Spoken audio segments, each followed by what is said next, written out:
No me importa que me interrumpan a mitad, hablen por el chat, la presentación se la voy a dar finalmente. La bibliografía cuando finalicemos la clase de la semana que viene os la aportaré toda. Hay libros complejos de conseguir, pero sí que hay buenos recursos para ver imágenes citológicas tanto de sangre periférica como de médula ósea. ¿Vale?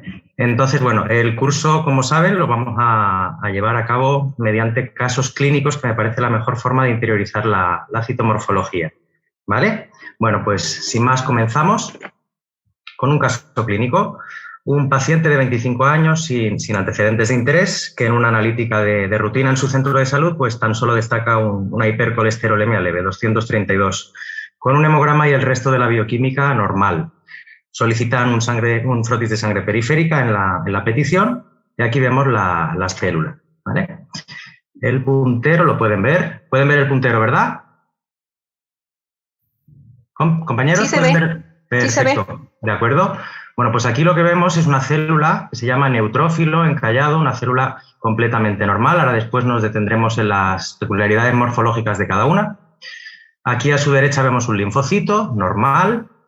Aquí un eosinófilo, un basófilo, otro segmentado, un monocito, y aquí vemos el panorama que ofrece una serie roja normal, con sus hematíes y con sus pequeñas plaquetas que las distinguen, aunque sean muy pequeñitas, pero se distinguen muy fácilmente. ¿Vale?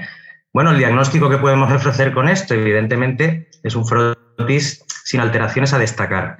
Tampoco lo hemos visto en profundidad, pero, como vamos a ver, los frotis requieren un contexto clínico, un contexto analítico para poder ser interpretados. Este frotis estaba solicitado sin ningún tipo de motivo, ¿vale? Por tanto, bueno, pues no solemos encontrar nada. Vamos a hablar un poquito de la normalidad de las series hematopoyéticas en sangre periférica. Y aquí vemos una fotografía de una serie roja normal. Como veis, el tamaño de los hematíes está en torno a los 8-9 nanómetros micras, con una claridad central que vemos aquí, que normalmente pues, ocupa 1/3 de la superficie del hematíe. En cuanto a terminología, se dice que hay una isocitosis cuando las células, los hematíes, son aproximadamente todos del mismo tamaño. ¿De acuerdo? E isocromía cuando esa claridad central pues, es similar, o por lo menos prácticamente similar en su totalidad al resto de los hematíes. Como saben, los hematíes carecen de núcleo y en circunstancias normales no tienen un contenido citoplásmico que sea visible. Aquí vemos otra foto, su claridad central, bastante equiparables en cuanto a tamaño, una serie roja en principio normal. Si nos vamos a las plaquetas, que decíamos que eran estas partículas un poquito más pequeñas, en torno a 2-4 micras, luego tiene un aspecto redondeado, normalmente homogéneo, con alguna prolongación citoplasmática, y aunque normalmente sean chiquititas, es verdad que en condiciones normales pues, podemos encontrar alguna plaqueta un poquito más grande, que llamamos megatrombocito, algunas con una forma ligeramente alargada, pero bueno, eso entra dentro de la normalidad. Cuando valoramos la morfología normal de las plaquetas, lo que buscamos es su granularidad. Como veis, zona más oscurita, un tono lila, esa es la granularidad de la plaqueta. Valoraremos también tamaño y forma. Ya veremos en el próximo sábado los síndromes mielodisplásicos, las condiciones displásicas de las plaquetas, y veréis qué formas tan difíciles de concebir. Y, por supuesto, que no estén agregadas, ¿vale? Hay un método que utilizamos los hematólogos que se llama método de Fonio, que lo utilizamos cuando hay una trombopenia. El primer paso en el estudio de la trombopenia, no hay que hacer agregometría, no hay que hacer grandes cosas, sino simplemente un frotis de sangre periférica, porque puede que la trombopenia no sea real, puede ser una trombopenia falsa o pseudotrombopenia, como veremos posteriormente. El método de Fonio, como digo, es una forma de contagio al microscopio de las plaquetas con un importante margen de error. Muchas veces pues, lo sobreestimamos o lo infraestimamos. En torno a un 20% podemos equivocarnos, ¿vale? Contamos plaquetas en 5 o 10 campos, preferiblemente 10 campos con el objetivo por 100, con inmersión, y tenemos que buscar una zona normalmente en la cola de la extensión donde los hematíes están separados, no buscar las zonas donde estén aglutinados para que aproximadamente haya unos 200-250 hematíes por campo. Lo que haremos será contar aproximadamente pues, 1000 hematíes, o sea, 5 campos, y sumar las plaquetas que observamos en esos campos. Posteriormente multiplicaremos el número de hematíes del paciente en el hemograma, que normalmente viene dado en 10 elevado a la 12, pero en vez de por millones, por miles. Aquí abajo pongo un ejemplo. Imaginemos que contamos en 5 campos de inmersión a por 100, 40 plaquetas. El paciente tiene 5 por 10 elevado a 12 hematíes, pues lo que hacemos es multiplicar por 5.000. Esas 40 plaquetas que hemos contado por ese 5.000, que es la cifra de hematíes, pues por contaje manual o por contaje de fonio informaremos el frotis que estimamos unas 200.000 plaquetas, siempre sabiendo que tenemos un margen de error. Vamos con otro caso clínico muy sencillito, muy habitual en hematología. Esto es algo que sucede prácticamente a diario y creo que deben tener muy claro, porque además es muy sencillo y es el frotis más divertido de ver porque se acaba en un minuto.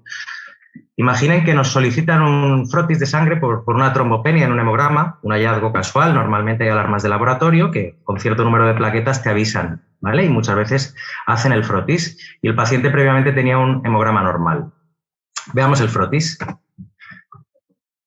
Le pueden echar un vistazo, es una visión panorámica a por 40 y ven estas partículas que nos recuerdan un poquito las plaquetas que hemos visto antes, pero en vez de estar separadas, ven que forman como grandes agregados. Aquí hay otro y aquí vemos otro, ¿vale? Este es un ejemplo de plaqueta grande, megatrombocito, ¿vale? Que entra dentro de la normalidad, no tiene una displasia significativa. Entonces, con este panorama podemos ver otra foto de un paciente diferente. No siempre se agregan en los extremos, lo ideal es verlos en los extremos, en la cola o en los bordes de la extensión. Y aquí lo que podemos ver son en zonas centrales del frotis, como a veces los agregados no son tan grandes, pero se ven múltiples, ¿de acuerdo? Este diagnóstico es muy habitual en hematología y se denomina pseudotrombopenia inducida por ETA, que es ácido etilendiamino tetraacético. Tiene un nombre un poquito raro, pero bueno. Entonces, recordemos en las pseudotrombopenias, que lo más frecuente es la inducida por el ETA, ¿de acuerdo? Que es un conservante. El número de plaquetas, por tanto, es falsamente bajo porque se agregan entre ellas. ¿Y por qué puede suceder esto? Bueno, pues pacientes que la extracción venosa es difícil, si comprimimos prolongadamente el brazo con el manguito, pues las plaquetas se activan y se pueden agregar. También puede suceder que haya plaquetas grandes, como pueden suceder en las trombopenias inmunes, y el analizador las confunda con hematíes por el tamaño. No las cuenta como plaquetas y tenemos menos cantidad de plaquetas. Un fenómeno muy extraño, yo no lo he visto nunca, pero está en todos los libros y se lo quería compartir, es el satelitismo plaquetario, en el cual las plaquetas se disponen alrededor de los neutrófilos segmentados, como ahora veremos posteriormente. Esta trombopenia falsa inducida por el ETA no es patológica y sucede porque el sujeto tiene unos anticuerpos dependientes de esta sustancia que van a favorecer la aglutinación de estas plaquetas. A efectos prácticos, la cifra de plaquetas del paciente va a ser normal y siempre yo pongo una coletilla en los comentarios de los frotis que si se desea conocer el número real de plaquetas del paciente, por el motivo que sea, se debe extraer un hemograma en tubo de citrato o de heparina, ¿de acuerdo? Aquí vemos el satelitismo plaquetario, muy llamativo, pero infrecuente. Aquí vemos el neutrófilo, cómo se rodea de las plaquetas como si fuera una órbita de plaquetas, ¿vale? Ya digo que esto no lo he visto nunca, pero espero verlo algún día. Vamos a hablar un poquito de la serie granulocítica normal, ¿vale? La serie granulocítica, como sabrán probablemente, tiene unas etapas madurativas en las cuales partimos del mieloblasto, que es la primera célula morfológicamente distinguible. Posteriormente se diferencia en promielocito, vamos a mielocito, metamielocito, callado o banda y granulocito segmentado. Vamos a ver las peculiaridades de cada una de forma somera. Aquí podemos ver células que se llaman promielocitos. ¿Cómo los vamos a distinguir? En primer lugar, decir que estas células en sangre periférica no deben de estar. Pueden estar en infecciones, cuando hablamos de desviación izquierda, puede haberlas en una leucemia mieloide crónica, puede haberlas en reacciones leucoeritroblásticas, como pueda suceder en una infiltración medular por un carcinoma, una mielofibrosis. En condiciones normales no se ven. ¿Por qué las células lógicamente normales, no displásicas? Para que posteriormente puedan conocer un poquito la etapa madurativa de la serie granulocítica. Como vemos, el tamaño aproximadamente está entre las 16 y 25 micras, variable, suele tener una configuración redondeada, oval, no suele ser poligonal, ya digo, suele ser redondo. El prototipo puede ser más o menos este, ¿vale? El núcleo lo vemos excéntrico, cubierto de granulación. El núcleo es toda esta zona de aquí, ¿vale? Citoplasma tiene menos, todo esto es núcleo, y como ven está ladeado hacia la izquierda. El citoplasma, que es todo esto, a pesar de estar recubierto de gránulos azurófilos, que es la granulación primaria, es un citoplasma basófilo, es decir, color azulado. Conforme vamos avanzando en la etapa madurativa, este citoplasma, a pesar de seguir siendo basófilo, se torna más tenue, ya no es tan basófilo, y ya empezamos a ver que la granulación de color rojito que veíamos antes, granulación primaria, se acompaña de otros granitos que son de color marrón, llamamos granulación secundaria. En esta etapa el núcleo sigue estando rechazado al lateral, ladeado. La cromatina, como pueden observar, está más compactada, ven que empieza a compactarse en pequeños grumos, a diferencia de el promielocito, que ven que es mucho más laxa, sin llegar a ser laxa blástica, por supuesto, ¿vale? Y no vemos nucleolos. Aquí no vemos nucleolos en la etapa de mielocito, en cambio, en la etapa de promielocito sí se pueden ver nucleolos. Probablemente, aunque la imagen no es muy buena, por aquí anda. De mielocitos, el siguiente paso madurativo son los metamielocitos o células con núcleo renal, que le llamamos núcleo arriñonado. Como ven, tiene una forma de habichuela, que decimos aquí, de riñón, ¿vale? Ya son un poquito más pequeños. La cromatina ya está más condensada, como en cúmulos, que llamamos, cromatina en grumos gordos, que ya se va condensando, y sigue manteniendo una granulación, ya más bien secundaria, en el citoplasma de aspecto marrón. Seguimos progresando en la maduración y llegamos a los callados o bandas, ¿vale? Esta célula es ligeramente más pequeña que la etapa anterior. El núcleo ya no es esa forma tan de riñón, de habichuela, suele ser más en herradura, no hay una constricción aquí, no hay una separación, es como si fuera bastante homogéneo. Posteriormente se va estrechando esta zona central y ya llegamos a la etapa de granulocito segmentado. La cromatina, por supuesto, cada vez que vamos avanzando en la maduración va a ser más densa. Y aquí vemos ya los segmentados neutrófilos, que son las células que normalmente vamos a ver en sangre periférica de cualquier sujeto y las más abundantes. Ven que el tamaño es prácticamente similar al del anterior, la cromatina es mucho más madura, más compactada. Normalmente los segmentados tienen de 1, 2, 3, de 3 a 5 lóbulos nucleares que no están separados, están unidos por pequeños puentes, como ven donde señalo con la flecha, y el citoplasma es mucho más tenue, es un citoplasma hialino. La granulación sigue estando de aspecto marronáceo, ¿de acuerdo? Y digamos que esto es la maduración normal de la serie granulocítica. Por supuesto, tenemos granulocitos eosinófilos. No vamos a entrar en promielocitos eosinófilos porque evidentemente esto ya implicaría entrar en el estudio de la médula ósea. Es muy raro ver en sangre periférica progenitores jóvenes tanto de eosinófilos como de basófilos, pero que sepan que los hay, ¿vale?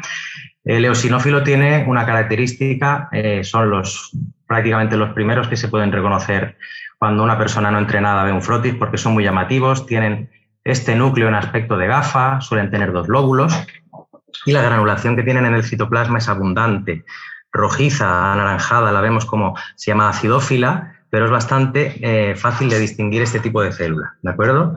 Ya ven que la mayoría de las fotos tienen 2 lóbulos nucleares, por no decir todas, ¿vale? Y están unidos por un pequeño puente esos 2 lóbulos. Los segmentados basófilos. Los basófilos son células que son muy infrecuentes, son de las que menor porcentaje vemos en sangre. De hecho, hay pocas condiciones que eleven los basófilos. A tener en cuenta siempre una basofilia con una leucocitosis, con desviación izquierda, no olviden la leucemia mieloide crónica.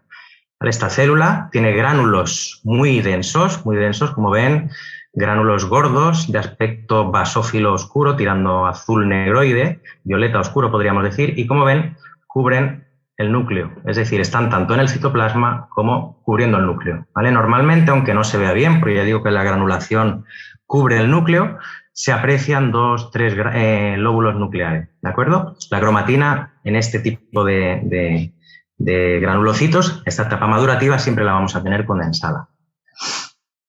Vamos con los linfocitos. Los linfocitos son otro tipo de células, evidentemente no pertenecen a la serie granulocítica, y en sangre periférica vamos a ver varios tipos de linfocitos y estos son los porcentajes en los que los podemos encontrar aproximadamente. Vamos a encontrar linfocitos grandes, un poquito más grandes, como ven aquí, que tienen gránulos en su citoplasma, ven estos pequeños gránulos violáceos, le llamamos gránulos azurófilos. La cromatina está condensada, pero evidentemente no es la misma cromatina que vemos en los granulocitos, y la relación núcleo-citoplasmática es baja, es decir, tienen bastante citoplasma y un núcleo que, a pesar de que sea grande, permite que se vea el citoplasma con facilidad. Cuando decimos que la relación núcleo-citoplásmica es alta, es cuando el núcleo prácticamente impide ver la porción citoplásmica, ¿vale? Y, por supuesto, tenemos los linfocitos pequeños, que son los que abundan en sangre periférica, que son aproximadamente un 75%. Y aquí vemos otro ejemplo de linfocito pequeño, núcleo redondeado, como ven, redondeado, con ciertas indentaciones en el núcleo, no es un círculo perfecto, y la cromatina compacta, ¿vale? La cromatina no es inmadura, es una cromatina compacta. Y el escaso citoplasma que vemos, esta parte basófila, que no es una tenue basofilia, no es fuerte basofilia, normalmente es agranular, es decir, aquí vemos que no hay gránulos, les aparto la flecha para que vean que el citoplasma es claro, a diferencia de los linfocitos grandes que tenemos aquí, que tienen gránulos, ¿vale? Esto lo podemos encontrar en la normalidad y cuando vemos una linfocitosis con predominio de este tipo de linfocitos, pues si por ejemplo el paciente tiene una enfermedad autoinmune o tiene una neutropenia asociada, recuerden siempre la proliferación de linfocitos grandes granulares, ¿de acuerdo? En la que puede haber citopenias y se puede asociar sobre todo a enfermedades autoinmunes como la artritis reumatoide, el compendio con el síndrome de Felty, por ejemplo, etcétera, ¿vale? Vamos a otra célula que se llama monocito. Los monocitos son más grandes, tienen un tamaño entre 15 y 30 micras. Como ven, el núcleo tiene un aspecto indentado, doblado, le recuerdan un poquito a veces al riñón que decíamos antes de los metamielocitos, pero la cromatina nada tiene que ver. Ven que la cromatina es mucho más laxa, no tiene ese grado de madurez, ¿vale? Vemos algunas zonas más compactas, pero la cromatina yo le llamo finamente reticulada, a pesar de ser madura, por supuesto, ¿vale? Este tipo de células no son círculos perfectos, a veces vemos como aquí, que tienen prolongaciones, mamelones, porque a veces están en movimiento. Los bordes pueden ser ligeramente irregulares, como si tuvieran pelitos, ¿vale? Y en ocasiones, como digo, pues están en movimiento y se pueden ver pseudópodos. Frecuente ver, no en todos, pero es frecuente ver ocasionalmente vacuolas en el citoplasma del monocito. El citoplasma también es diferente al del gránulo, ¿vale? Es un citoplasma gris plomizo, tonalidad azul grisácea, con fina granulación. No sé si perciben en este de aquí, que a nivel del citoplasma pues, se observa una fina granulación tenue, pero en ni modo alguno tan intensa como la del granulocito, ¿vale? Bueno, aquí vemos una serie de indicaciones para solicitar un frotis a nivel clínico. Evidentemente, a nivel analítico, cuando hay una leucocitosis importante, sobre todo cuando es una leucocitosis neutrófila y ustedes sospechan que es infeccioso, pues muchas veces se hace el frotis por confirmar eso, pues que hay una desviación izquierda y no hay ningún problema. Es reactivo a la infección o al proceso quirúrgico, pero diferente es que haya, por ejemplo, una leucocitosis de 60.000 a expensas de monocitos o de linfocitos. Ese tipo de situaciones analíticas, pues evidentemente requieren un frotis. Máxime si hay pues, una trombopenia, una anemia, o pues, un aumento de todas las series, ¿no? Poliglobulia, trombocitosis, leucocitosis, habría que valorar los síndromes mieloproliferativos, por ejemplo, ¿no? Evidentemente, cualquier paciente con sospecha de un síndrome linfoproliferativo, cualquier paciente con sospecha de una microangiopatía trombótica, sospecha de anemias hemolíticas, el frotis está perfectamente indicado. Les dejo aquí la lista de digamos, una serie de indicaciones clínicas que algunas estoy de acuerdo y otras no tanto, pero que en general les puede venir bien para, desde el punto de vista clínico, tener una orientación, ¿vale? A tener en cuenta respecto a todo lo que hemos hablado de la normalidad, que vamos a tener que ver muchas extensiones de sangre para interiorizar los rasgos morfológicos que consideramos normales. Hemos visto algunas células, pero evidentemente hay que ver una y otra para decir que eso es normal. Hay que ver muchas y el ojo se va entrenando no solo con una imagen, sino con el conjunto de imágenes que se va adquiriendo a lo largo del tiempo. Siempre tenemos que tener en cuenta que la normalidad es precisa para saber lo que es patológico y a partir de ahí distinguiremos bien lo patológico de lo no. Por supuesto, esto lo considero importantísimo y por eso he puesto el primer frotis. Siempre debe existir una correlación con el cuadro clínico para poder ofrecer un diagnóstico. No podemos pedir un frotis porque sí, por ver qué tal, por ver qué sale. No, tiene que haber algún motivo, bien que la clínica del paciente lo sugiera, un niño con dolor óseo, con fiebre, bueno, pues pudiera tener una leucemia linfoblástica, por ejemplo, sin leucocitosis, pues bueno, tiene una justificación clínica, se hace perfectamente. Y tener en cuenta una cosa muy importante también, que se pueden encontrar frotis idénticos, es decir, realmente idénticos, con diagnósticos completamente diferentes en función de la situación clínica y de los hallazgos de laboratorio, ¿vale? Entonces, podemos ver el frotis exactamente igual en una mielofibrosis que en una invasión medular por un adenocarcinoma, pero la clínica nos va a orientar a una u a otra, ¿vale? O nos van a decir, oye, que el paciente tiene esplenomegalia. Ah, pues a lo mejor pienso más en una mielofibrosis. Es decir, lo clínico y lo analítico nos ayuda. El frotis no es una herramienta diagnóstica definitiva, es un apoyo valiosísimo, pero es un apoyo, ¿vale? Y por supuesto la solicitud de un frotis debe tener una justificación para que el personal de laboratorio de hematología tenga una orientación para poder ver el frotis, ¿de acuerdo?